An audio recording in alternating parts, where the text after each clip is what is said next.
Senhoras e senhores, amigas e amigos da Eldorado, muito boa tarde. Estamos no ar para mais um Café da Tarde aqui na Rádio Eldorado, nosso programa que com muita satisfação recebe diariamente os nossos convidados para aqui conversar sobre os mais diversos assuntos. A data justifica a presença de um religioso aqui. Nós, geralmente, via de regra, o fazemos no Corpus Christi, apresentar aqui uma conversa com alguém que tenha uma vida religiosa e que tenha também a condição de nos explicar alguns mistérios, alguns fatos, algumas definições que envolvem esse período do ano, essa data, esse período que para muitos é santo, embora os costumes tenham mudado muito nos últimos anos, mas ainda recordamos tempos em que se guardavam outros procedimentos neste período do ano. Está conosco aqui no estúdio da Rádio Eldorado, ele que é padre, é da paróquia de Siderópolis, vai falar um pouco da sua vida religiosa, vai falar um pouco a respeito da data. Vamos conversar com o padre Cláudio Peters, que nasceu em 28 de junho de 1969 em São Lugero e, já por ser daquela cidade de forte tradição católica, certamente, desde o princípio, já rumou para esse lado da igreja. Padre Cláudio Peters, satisfação tê-lo aqui, boa tarde. Boa tarde a vocês que também nos ouvem aqui pela Rádio Eldorado. O senhor é de São Lugero, então? Sou natural de São Lugero, como o senhor falou, uma cidade de grande tradição católica, e realmente, só na minha família eu sou, do sobrenome Peters, eu sou o quarto padre. Apesar de somente eu ser agora vivo, 2 já são mais antigos, e um primo já é faleceu jovem como padre, mas sou o quarto dos Peters em São Lugero. Mas os outros Peters padres eram, além do primo, que outro grau de parentesco? Irmãos? Não, daí mais antigos. Um era primo, irmão do meu avô, e um irmão do meu avô. Ah, então vem desde os tempos do seu avô. Isso. Essa tendência familiar para a vida religiosa. Isso, uma família de grande tradição católica, e é muito comum em São Lugero as famílias terem ao menos um padre na família. Quase todos os sobrenomes têm algum padre. O senhor desde cedo já apresentou essa tendência à vida religiosa? Como é que aflorou para o senhor isso aí? Segundo minha família conta, eu nem lembro bem desse detalhe, porque começou muito cedo. Segundo meus pais, minhas tias contam, eu aprendi a falar e falando, as primeiras palavras eu já dizia que queria ser padre. Era uma coisa bem de pequeno mesmo. Antes da minha ordenação, a gente falava que isso veio já antes de nascer, né? Colocado talvez por Deus dentro de mim antes do nascimento. Então desde pequeno mesmo falava em ser padre. Pequeno? Então. Desde muito pequeno, sim. E a sua família, seus pais, enfim, muito católicos, frequentavam bastante igreja?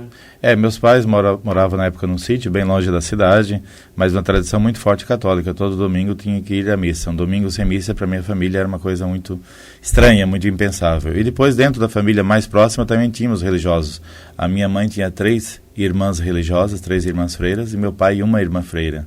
Então tinha muito perto da gente também as pessoas já que estavam também como religiosos. Então tudo isso acabou influenciando um pouco, com certeza. Além de lembrar que nas primeiras palavras já demonstrava o gosto por ser padre, o senhor foi desde cedo levado à igreja para assistir às missas, aquelas tradições, pelo que vejo, a sua família é muito grande, não é? Muitos filhos, e imagino que levar essa filharada toda na missa aos domingos era um trabalho para a dona Adelina e o seu Benedito, seus pais. Com certeza. No início eu era levado, claro, porque eu sou mais novo, né? Tinha as preferências e às vezes ia no carro, que daí meu pai já tinha um Jeep na época, então a gente já podia ir com o Jeep até a igreja. Meus irmãos mais velhos iam a pé e eu ia com a mãe no Jeep. Depois que já tinha condição de andar, também o vô e a avó iam com o pai e a mãe no Jeep e eu também ia a pé.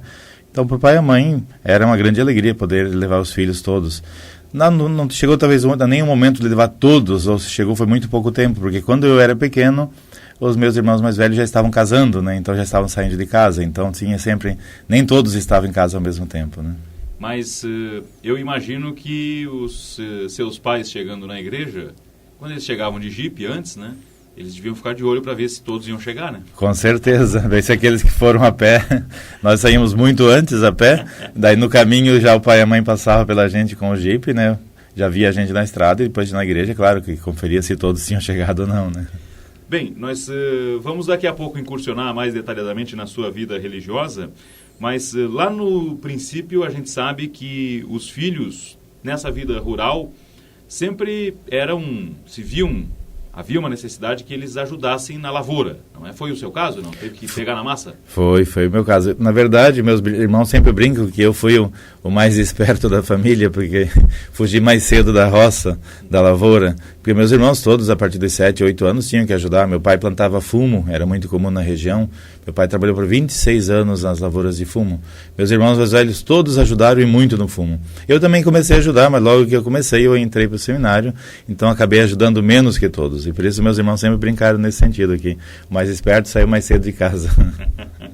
Padre, nós estamos vivenciando o Corpus Christi. Qual é a sua lembrança mais antiga do Corpus Christi? Voltando à sua infância, voltando à sua memória lá em São Ludgero, o que as pessoas faziam nessa época? Qual era a tradição do Corpus Christi nos tempos da sua infância, por exemplo, tendo o senhor já à época um gosto, um fervor religioso?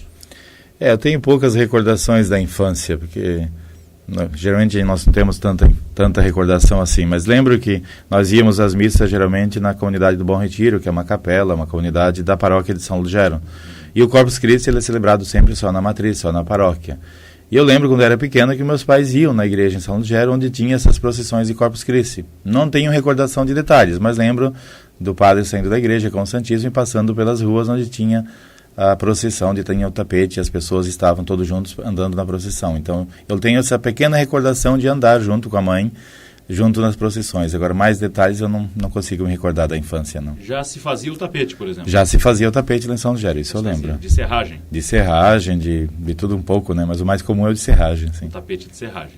Veja que essa é uma tradição muito antiga, né, padre? Sim, muito antiga na igreja. Nem se sabe certo quando começou a fazer essas procissões com esses tapetes com serragem, esses tapetes com vários materiais, mas é muito antiga essa tradição, não só no Brasil, mas também fora do Brasil. Mas e aqueles costumes, aí avançando um pouquinho pela sua adolescência, enfim, aqueles costumes do Corpus Christi de guardar um certo silêncio, de ter um outro tipo de comportamento nessa época do ano, vocês lá no interior certamente lidavam muito com isso, não é, padre? Sim, no interior, festas religiosas, festas católicas, para nós era muito forte, né? O domingo era muito forte. O domingo tinha que ir à missa, é o essencial. O primeiro lugar no domingo, ir à missa.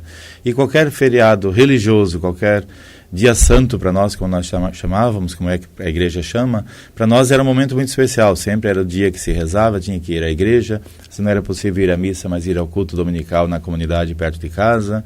Era um dia que se respeitava mais. Era um dia muito forte de respeito. E trabalhar, nem pensar. O respeito ao domingo, nem pensar. Podia ser o trabalho que fosse na lavoura, domingo não se trabalhava. Não se trabalhava no domingo? Não. Mas, por exemplo, nas outras datas católicas que não fossem domingos, aí se trabalhava. Por exemplo, ali no Corpus Christi ali. Não. Se era tido como dia santo pela igreja, não se trabalhava. Corpus Christi era um dia muito respeitado. Para nós era igualzinho ao domingo. Igual ao domingo. Não tinha diferença nenhuma do domingo, por exemplo, o Corpus Christi. Não se trabalhava? Não. Veja só. E os mais antigos aí, imagino sua mãe, enfim, outros mais antigos, eles inclusive tinham um comportamento nessa época do ano que era muito maior de resguardo, enfim, enfim, era um período de muita reflexão das pessoas, né? A gente notava que havia isso e modificou bastante de lá para cá. Mas, padre, o senhor pegou o tempo das missas em latim ou não é mais esse tempo, não? Né? Não. Eu sou nascido em 69, né? E já havia mudado? Já. Quando eu nasci, já estava começando as missas em português. Então, quando o senhor foi batizado, já foi em português, por exemplo? Acredito eu que foi em português, sim. Provavelmente sim. Bem, padre, o sentido do Corpus Christi. Gostaria que o senhor definisse essa data, que o senhor repassasse aos nossos ouvintes o que, no seu entendimento, é a melhor definição dessa data. Corpus Christi significa o corpo de Cristo, ou corpo de Deus. Para nós é a definição da Eucaristia. A Eucaristia que acontece em cada missa, quando Cristo se faz presente através do seu corpo e seu sangue, através do pão e o vinho. Então, para nós é o essencial da nossa fé católica. Nós católicos, nós seguimos o ensinamento de Jesus deixado na última ceia, quando Jesus, reunido com os 12 apóstolos, partiu o pão, entregou aos apóstolos, dizendo, isto é meu corpo. Depois também com o vinho distribuiu aos apóstolos, dizendo, isto é o meu sangue. E depois falou, né, fazer isso em memória de mim. E a igreja, nesses tempos todos, sempre celebrou a Eucaristia como memória de Cristo, como presença atual de Cristo. Então a Eucaristia é Cristo presente hoje para nós. Através da Eucaristia nós recebemos o próprio Cristo. E Corpus Christi é a festa por excelência, do corpo de Cristo. Nós temos tantas festas dentro da igreja, mas por muitos anos, por 13 séculos, nós não tínhamos nenhuma festa da Eucaristia. Então, no século XIII foi quando surgiu na igreja essa festa, para celebrar, além de tantas outras festas da própria igreja, outros títulos dados ao próprio Jesus Cristo, muitas festas dos santos, também termos uma festa própria para a Eucaristia, para o próprio Cristo, que está em nosso meio através da Eucaristia. Este é o sentido maior, então. Esse é o sentido maior para nós. Mas esse sentido, ele está contido na Bíblia? Por exemplo, as palavras dos textos bíblicos, eles preveem isso? Eles moldam esse tipo de festividade com esses itens que o senhor colocou agora? Ou é algo que a igreja ao longo dos tempos foi aprimorando para, digamos, proporcionar essa data? Para nós católicos, a gente nós temos a Bíblia como essencial para nós. Todo o ensinamento, ele parte da Bíblia. Mas para desenvolver esses ensinamentos, nós não temos necessidade de que esteja na Bíblia. Então a Bíblia fala da Eucaristia, fala que Jesus dizendo aos apóstolos bem claro, né, isso é meu corpo, isso é meu sangue. Fazer isso em memória de mim, e a igreja então celebra a missa, celebra essa ceia todos os domingos e também todos os dias do ano.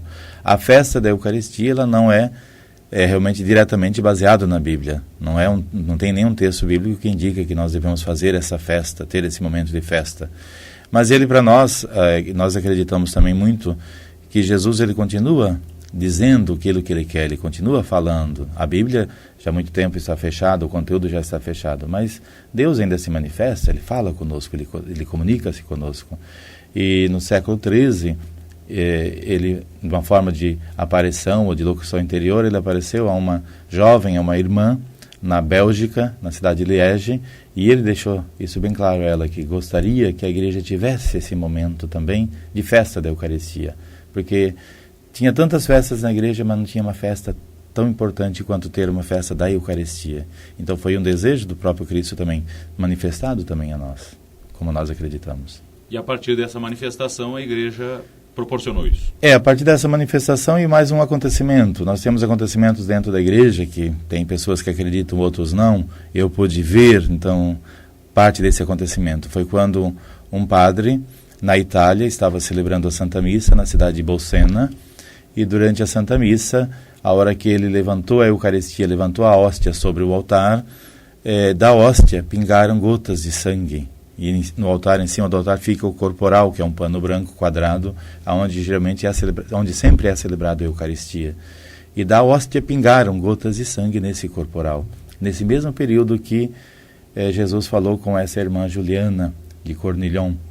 E daí a igreja, juntando esses dois fatos, percebeu que existia alguma coisa realmente, existia uma manifestação de Deus. E aquele sangue que pingou da hóstia não foi uma coisa que alguém inventou, criou. E daí o Papa então pediu, na época, o fato aconteceu em Bolsena, pediu que o povo levassem aquele corporal até Orvieto, aonde o Papa estaria naqueles dias. E naquela época também era porque vivia um santo da igreja muito conhecido, São Tomás de Aquino, e estava lá também. Então o Papa pediu que o povo levasse aquele corporal com as gotas de sangue até Orvieto, e que ele, como Papa, queria ver. E o povo levou em procissão.